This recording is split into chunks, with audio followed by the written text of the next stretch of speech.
झारखंड विधानसभा का मानसून सत्र 1 से 7 अगस्त तक चलेगा। हालांकि सत्र शुरू होने से पहले ही इस पर विवाद शुरू हो गया है। दरअसल 2 और 3 अगस्त को शनिवार और रविवार की छुट्टी रहेगी। इस कारण सत्र के दौरान विधानसभा में सिर्फ 5 दिन ही कामकाज होगा। छोटे सत्र को लेकर बीजेपी के प्रदेश प्रवक्ता अविनेश कुमार ने कहा कि विधानसभा में जनता से जुड़े अहम मुद्दों पर चर्चा के लिए पर्याप्त समय मिलना चाहिए, लेकिन सरकार जानबूझकर इसे सीमित कर रही है ताकि विपक्ष की आवाज दबाई जा सके। देखिए, एक तो सत्ता पक्ष का ये विशेषाधिकार है, लेकिन जितनी समस्याओं से आज झारखंड प्रदेश घिरा हुआ है, सरकार की नाकामी, ये सब कई ऐसे विषय हैं और सभी विभागों में लगभग ये सरकार नाकाम ही रही है। जब से सत्ता में दोबारा आई है हेमंत सरकार, महागठबंधन की सरकार या इंडिया ब्लॉक की सरकार, तो ये चिंताजनक तो है। संसदीय प्रणाली में, विधायी राजनीति में कम से कम खुल के चर्चा करने के लिए एक व्यापक समय तो देना ही चाहिए प्रतिपक्ष को, और मुझे लगता है एक रणनीति के तहत ही सत्ता पक्ष के लोगों ने ऐसा किया है। ये एक चिंताजनक स्थिति है। वहीं सत्ताधारी झारखंड मुक्ति मोर्चा के प्रवक्ता मनोज पांडे ने कहा कि जब विपक्ष सत्ता में था तब भी कम दिनों का सत्र होता था। अगर विपक्ष केवल हंगामे के इरादे से आएगा तो समय हमेशा कम लगेगा। अगर मुद्दों के साथ आए तो कम समय में भी सार्थक चर्चा हो सकती है। के समय में कितना रखा जाता था, कितने दिन का, जरा पूछिएगा तो। रघुवर दास जी के समय, अर्जुन मुंडा जी के समय कितने कार्य दिवस का सत्र होता था।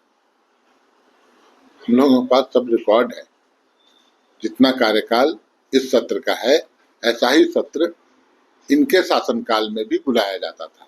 देखिए, महत्वपूर्ण बात यह है कि इन कार्य दिवसों का आप इस्तेमाल कैसे करते हैं। अगर आप सोच कर आइएगा कि हमें हंगामा करना है, हमें वॉकआउट करना है, हमें सार्थक नहीं बनने देना है इस सत्र को, तब तो अलग बात है।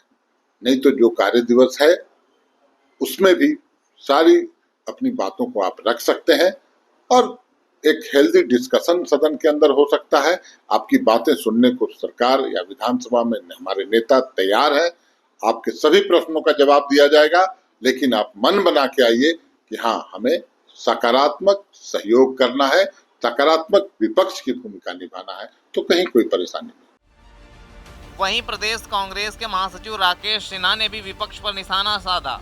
उन्होंने आरोप लगाया कि प्रचार पाने के लिए विपक्ष सदन की कार्यवाही में व्यवधान डालता है, जो लोकतंत्र के लिए सही नहीं है।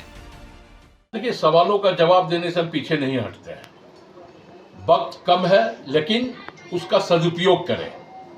साफ नीयत हो, अगर साफ नीति हो, जनता के प्रति अगर विपक्ष की सकारात्मक रवैया हो, तो यह 5 दिनों का भी वक्त बहुत बड़ा वक्त होता है।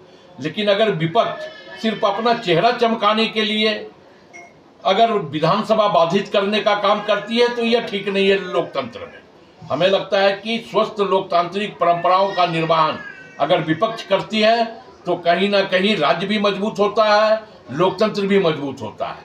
तो विपक्ष को इस बात का ध्यान रखना होगा कि आप विधानसभा के पटल पे जनहित के मुद्दे को आप रखो, और हम पूरी प्रखरता के साथ, पूरी बुलंदी के साथ आपके सवालों का जवाब सरकार देने का काम करेगी।